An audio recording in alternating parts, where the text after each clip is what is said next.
Salut tout le monde, voilà, je voulais vous faire un petit audio ce matin pour faire suite à ce qui s'est passé hier, où il y avait des centaines de milliers de personnes dans les rues, voire peut-être même des millions. Je ne sais pas combien on était exactement. Les médias nous annoncent 160 000 personnes, je pense que c'était au moins 10 fois plus. Comme d'habitude, hein, ils cherchent à minimiser tout ça pour que les gens qui n'y sont pas se disent ouais, bon, il n'y a pas tant de gens que ça, on reste la majorité, blablabla. Quoi qu'il en soit, peu importe le nombre qu'on était, et peu importe le nombre qu'on pourrait être demain, heu, qu'est-ce que ça va changer concrètement? C'est bien, ça crée du lien entre les gens, voilà, c'est super. Mais qu'est-ce qui ressort de tout ça? On sait que le gouvernement ne pliera pas, qu'ils s'en foutent complètement. On peut être 20 millions dans la rue, ça ne changera pas grand-chose.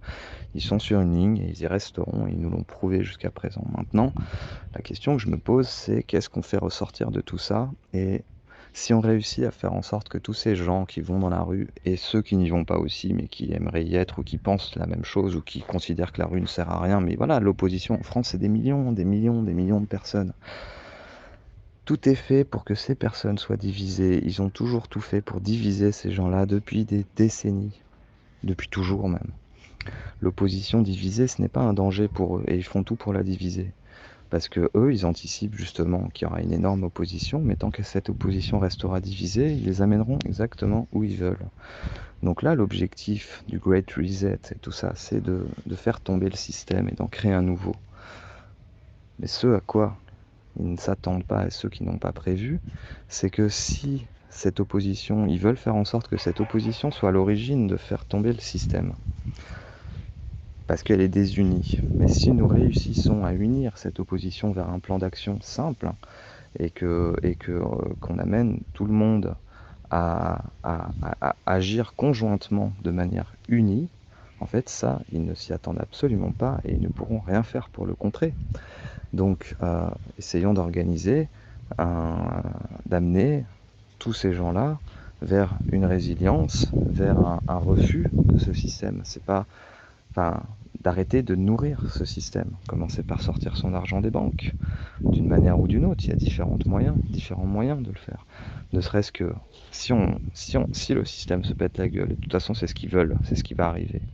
Donc il va y avoir des pénuries alimentaires, il va y avoir des, des, voilà, pas mal de problèmes qui seront engendrés par tout ça. Bah, une manière simple de sortir son argent des banques, hein, c'est d'acheter, de faire des réserves, de se préparer à une période qui va être compliquée, d'acheter des pièces d'or, des pièces d'argent, surtout des pièces d'argent, parce que l'argent c'est beaucoup plus simple à troquer que des pièces d'or qui coûtent une fortune. Puis tout le monde n'a pas forcément les moyens.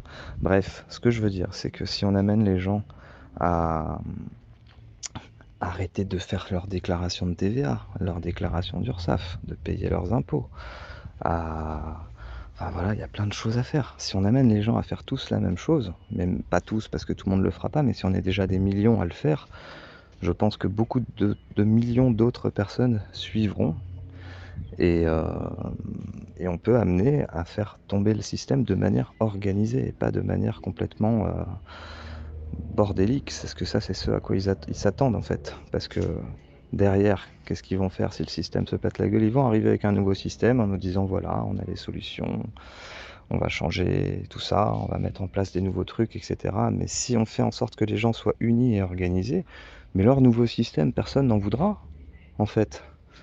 Et si le peuple est uni contre eux, mais derrière, on va organiser des tribunaux populaires, on va organiser nous-mêmes le nouveau système. On n'attendra pas les solutions d'eux, parce que ça, c'est ce qu'ils veulent et c'est ce qu'ils sont en train de préparer.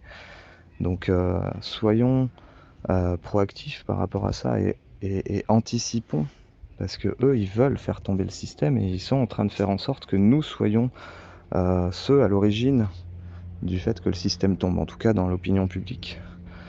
Eh bien, anticipons, faisons-le tomber nous-mêmes, mais de manière organisée et structurée.